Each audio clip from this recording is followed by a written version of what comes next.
Olá pessoal, tudo bem? Finalmente estamos de volta com os vídeos do blog. Depois de um longo e tenebroso inverno, estamos retomando os trabalhos aqui dos vídeos integralmente gratuitos, falando sobre processo civil, de modo geral, e sobre dicas para concurso. Espero que vocês gostem aí da retomada, não deixem de comentar, de mandar as dúvidas de vocês. Eu tenho sempre abordado muitas dúvidas dos alunos nos vídeos, então é muito importante para nós essa interação. Fico muito feliz de estar aqui com vocês de volta. Esse tempinho que passou foi meio conturbado, muita coisa acontecendo ao mesmo tempo.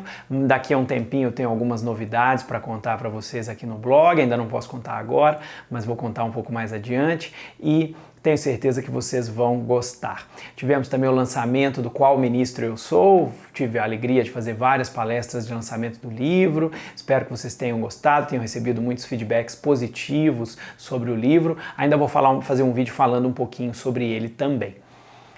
Pessoal, eu estou reinaugurando aqui o blog hoje com uma série de vídeos sobre precedentes judiciais e sobre o sistema de precedentes judiciais no CPC. O sistema de precedentes judiciais no CPC talvez seja a grande novidade que o Código trouxe enquanto mudança teórica, enquanto mudança de paradigma do sistema. Não que isso seja propriamente novo, nem que não tenha outras mudanças, mas essa é uma mudança estrutural. Essa é uma mudança de jeito de pensar um sistema judicial.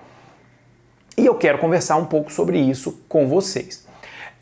A gente começa a falar sobre isso distinguindo um pouco o aspecto histórico desse sistema, que é muito importante compreender. Nós, Brasil, somos um sistema tributário da história do continente europeu. E a história do continente europeu sempre valorizou muito a premissa da lei abstrata. Isso vem tanto da história de Portugal. Portugal foi o primeiro país europeu a fazer uma consolidação de leis. E aí, portanto, o primeiro país provavelmente do mundo, pelo menos do mundo ocidental, a fazer uma consolidação de leis, que foram as ordenações portuguesas. Portugal criou agrupamentos de leis chamados ordenações, e as ordenações afonsinas, manuelinas e filipinas, e essas ordenações foram muito importantes para a história do Reino de Portugal e, consequentemente, para a história do Brasil, vigoraram no Brasil até boa parte do século XIX. Mesmo depois da independência, as ordenações ainda continuaram vigorando no Brasil por um bom tempo. Essa ideia da lei abstrata e da importância da lei foi altamente consolidada pela Revolução Francesa. A Revolução Francesa, com a sua premissa de liberdade, de direitos para o povo, de governo do povo, tinha um grande receio de que as leis fossem feitas por pessoas que não fossem os representantes do próprio povo, ou seja, por pessoas que não fossem o povo. O povo elege representantes que fazem leis para o próprio povo. Então o povo está fazendo leis para si mesmo. O juiz não tem essa capacidade, essa característica. O juiz é um ministro escolhido pelo governante. Então era muito ruim, os franceses viam com muito maus olhos a ideia de que o juiz pudesse produzir regras novas que não tinham sido pensadas antes.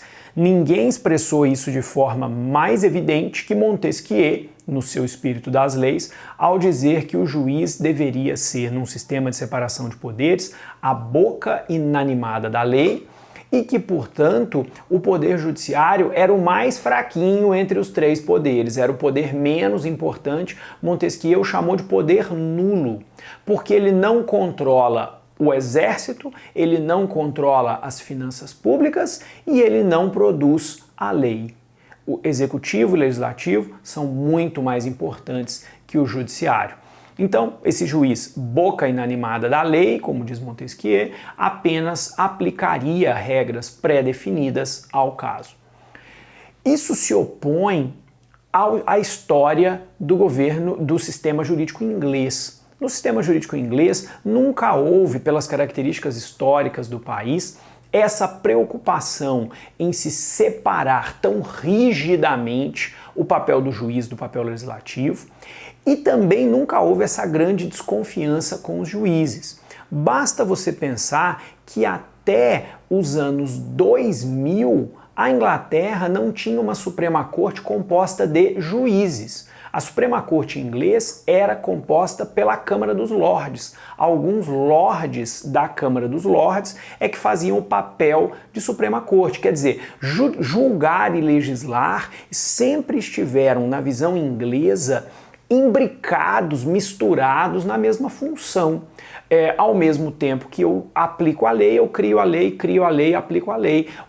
A Suprema Corte é um órgão do Legislativo, é composta por pessoas que estão no Legislativo. Então, eles nunca tiveram tanta preocupação em separar os dois papéis. É por isso que o nosso sistema sempre se pautou pela supremacia da lei e eles sempre se pautaram pela supremacia dos precedentes judiciais. Aí você diz, tudo bem, entendi. Olha, pessoal, onde que existe esse modelo abstrato que eu acabei de desenhar? Em lugar nenhum. Isso são coisas que a gente explica para os alunos de primeiro semestre, bobinhos, coitados, que acham que vão entender tudo e sair curtindo nas festinhas, nas mesas de bar que eles recentemente passaram a poder frequentar e com os primos na família e achando que entende direito. Não, isso a gente explica, didaticamente. Em nenhum lugar do mundo isso existe enquanto sistema puro. Esse sistema, isso é uma ideia de sistema, mas eles sempre existiram misturados. No Brasil, nós sempre estudamos jurisprudência. Por mais que a gente tenha dito durante muito tempo que a lei é a fonte principal do direito, essa lei sempre foi cercada pela jurisprudência. Basta dizer que os dois periódicos jurídicos mais antigos do Brasil, ainda existentes hoje, as duas revistas jurídicas reeditadas há mais de 100 anos no Brasil, são justamente a revista Forense e a revista dos Tribunais. Duas revistas cujo principal papel era, antes da internet, é claro, dar notícia aos juristas sobre o trabalho dos tribunais. Então, para nós, jurisprudência sempre foi importante. Por outro lado, a lei também sempre foi importante no direito inglês, sobretudo em determinados ramos do direito. Direito penal, direito tributário. Você acha que um juiz ia receber um criminoso e ele ia aplicar uma pena da cabeça dele? Hoje eu estou com vontade de dar 8 anos. Aí amanhã, não, hoje é 2 anos. Claro que não é assim. Em determinados ramos do direito, como penal, sempre existiu a ideia de não há crime sem pena, não há crime nem pena sem lei anterior que o defina. Nullum crimen sine lege, nulla pena sine lege. Sempre foi assim. Eles sempre tiveram um papel para a lei. É que esse papel, tanto que sempre tiveram um parlamento, é que esse papel é diferente do papel que a gente enxerga no nosso sistema.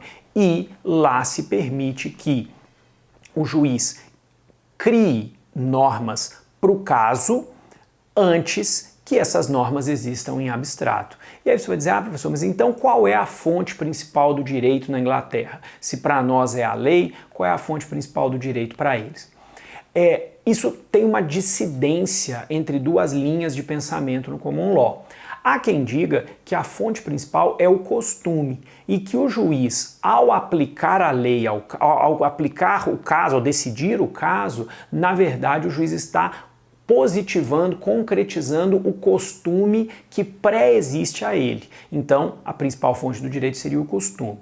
Essa linha minoritária. A linha majoritária vai dizer que a fonte principal do direito no common law é o direito criado pelos tribunais, é o direito positivado pelos próprios tribunais, ou seja, os juízes são sim uma força criativa e, sendo uma força criativa, eles impõem a norma que não existia antes deles mesmos. Daí porque a principal fonte do direito, para quem pensa assim, e a maioria pensa assim, seriam os precedentes judiciais.